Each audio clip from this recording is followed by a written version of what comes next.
Namaskar and welcome at English Study. You will read about English literature in this channel. तो आज का video है previous year के कुछ क्वेश्चंस के बारे में, जिसको एक्सप्लेनेशन के साथ देखेंगे. तो वीडियो को लाइक और शेयर करें और चैनल को सब्सक्राइब करें. Let us see the first question of this video. On December 11, 1823, Ram Mohan Roy addressed a letter to the British authority which pleaded for modern Western education and is considered historically important for the introduction of English education in India. Who was the letter addressed to? तो राम मोहन राय ने एक letter लिखा था British authority को. ये letter उन्होंने किसको लिखा था? Right option will be Lord Amherst. Option A. Second question is, which British administrator sought to make everything as English as possible in a country which resembles England in nothing, as recorded by Sir Thomas Munro? Sir Thomas Munro ने किस British administrator के बारे में कहा है कि वो India को इंग्लैंड की तरह बनाना चाहता है? तो right option will be option C, Lord Cornwallis.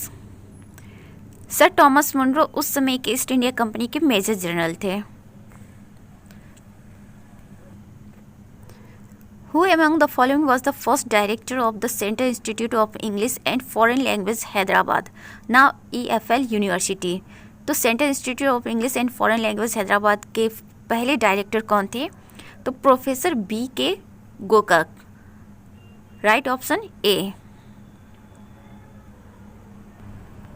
Next question is, which one of the following best explains the term para language?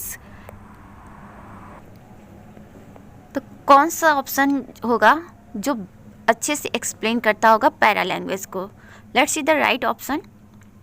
B, the ways in which people show what they mean other than by the words they use. तो लोग क्या कहना चाहते हैं, ये होगा right option para language का, न कि लोग शब्द क्या यूज करते हैं. थोड़ा सा डिटेल देख लेते हैं para language. It is also known as vocalics, और ये मेटा कम्युनिकेशन का एक कंपोनेंट है जो मीनिंग को मॉडिफाई करता है, नाउंस्ड मीनिंग देता है या इमोशन को कन्वे करता है, टेक्निक्स यूज करता है, prosody, pitch, volume, intonation. Next question, which two of the following oppositions are best evoked by Hamlet's utterance to be और नॉट टू बी? तो इसमें से वो दो कौन से ऑपोजिशन है जो टू बी और नॉट टू बी फ्रेज को एक्सप्रेस करता है? Let's see the right option. Option 1, A and D only, between life and death, between doing and abstaining from doing. Hamlet के बारे में थोड़ा डिटेल देखते हैं. इसको कंपोज किया गया था 1599 टू 1601. शेक्सपियर की ये ट्रेजेडी है. 4 ट्रेजेडी में जो इम्पोर्टेंट 4 ट्रेजेडी हैं उसमें से एक है हैमलेट. ये लॉन्गेस्ट प्ले है शेक्सपियर की और इसकी सेटिंग डेनमार्क में हुई थी. इसके कुछ मेन कैरेक्टर्स हैं Hamlet, Ophelia, Claudius, Polonius etcetera.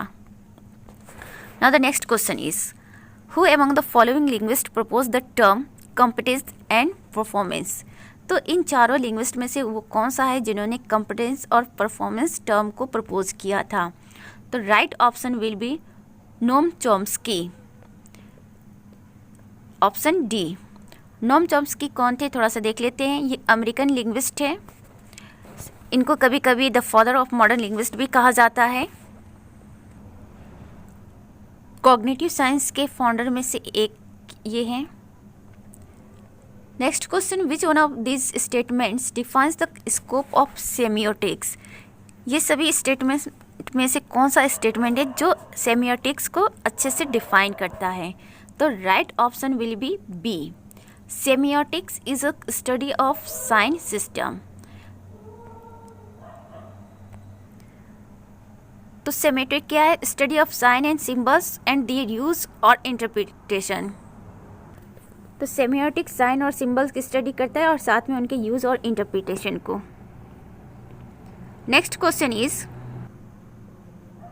which according to Thomas Hobbes is the only science God has bestowed on mankind that informs the structure of his monumental work Leviathan. Right option will be geometry, option D. Thomas hob ने अपने work Leviathan में कहा है कि geometry ऐसा science है जिसे God ने मैनकाइंड के ऊपर बिस्टोर्ड किया है। टॉमस हॉब्स के बारे में थोड़ा डिटेल देख लेते हैं। Thomas hob an English philosopher हैं, ये फाउंडर भी है मॉडर्न पॉलिटिकल फिलोसफी के, और इनका जो वर्क है वो है Leviathan. Next question is, as mentioned in my first acquaintance with poets, which poet does William Hazlitt describe as the only person I ever knew who answered the idea of a man of genius?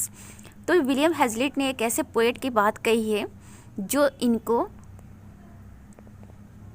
एक ऐसे idea के बारे में बताता है जिससे पता चलता है कि मैन ऑफ जीनियस क्या है। The right option will be S T. Coleridge.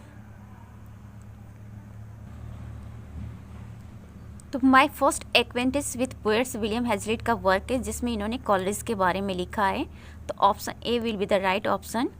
William Hazlitt के बारे में थोड़ा सा डिटेल देख लेते हैं। ये इंग्लिश एसिस्ट और क्रिटिक हैं और इनकी position as a critic Samuel Johnson और जॉर्ज ऑरवेल के साथ रखा जाता है।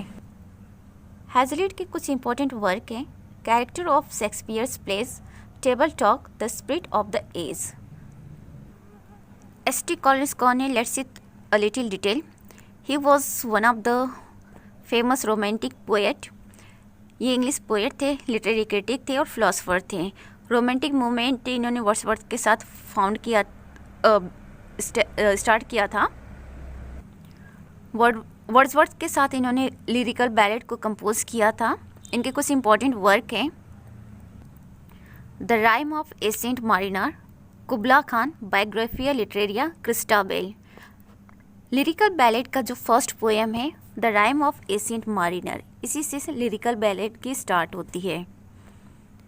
Now the next question is, which one of the following essays holds that as a method realism is a complete failure? तो इनमें से कौन सा ऐसे जो कहता है कि एज अ मेथड जो रियलिज्म है वो कंप्लीट फेल्योर है? Let's see the right option. Right option will be Oscar Wilde's essay the decay of lying. Oscar Wilde के बारे में थोड़ा सा देख लेते हैं। He belongs to Victorian era, तो विक्टोरियन एरा को ये बिलोंग करते हैं। ये आयरिश एसिस्ट हैं, शॉर्ट स्टोरी राइटर हैं, पोएट हैं, प्ले राइट हैं। इन्होंने बहुत सारे शॉर्ट स्टोरी लिखे हैं, बहुत ही फेमस है और अच्छे भी हैं। लिटरेरी मूवमेंट, जिस मूवमेंट को ये बिलोंग करते हैं, एस्थेटिक मूवमेंट, डिकेंडेंट मूवमेंट। इनके कुछ इंपॉर्टेंट वर्क हैं, the picture of Dorian Gray, the importance of being Ernest.